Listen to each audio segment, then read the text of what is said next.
ওয়ালাইকুম সবাইকে সালাম ও শুভেচ্ছা এবং যারা ভিন্ন ধর্মের মতাদর্শী থেকে দেখতেছেন তাই আন্তরিক কৃতজ্ঞতা। তো আজকে যে বিষয়টি নিয়ে ডিসকাস করব সেটা হচ্ছে বাংলাদেশ এবং শ্রীলঙ্কা। তো ইতিমধ্যে আপনারা জানতে পেরেছেন যে শ্রীলঙ্কা খুবই বাজেভাবে 100 রানের আগে 77 রানের অল আউট উইকেট হয়ে গেছে সাউথ আফ্রিকার সাথে এবং ম্যাচটা বাংলাদেশ হেরেছে। তো বাংলাদেশ হিসেবে আমাদের খুশি, আর কারণ কি, কারণটা হচ্ছে যে বাংলাদেশের যে হঠশ্রী পারফরমেন্স, বাংলাদেশের তো বাজে পারফরমেন্স শ্রীলঙ্কার।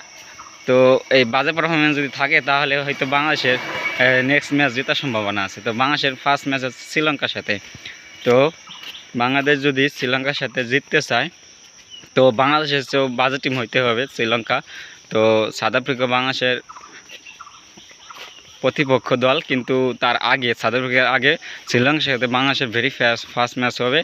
তো বাংলাদেশের সাথে ফার্স্ট ম্যাচ হওয়ার কারণে যেহেতু শ্রীলঙ্কা হেরেছে, তো এই কারণে বাংলাদেশও শ্রীলঙ্কার সাথে জিততে পারবে যদি শ্রীলঙ্কা বাজে পারফরমেন্স হয়। তো যে পারফরমেন্স আশা করা যায় এই পারফরমেন্সে বাংলা জিততে পারবে। তো ভাই কমেন্ট করে জানাবেন।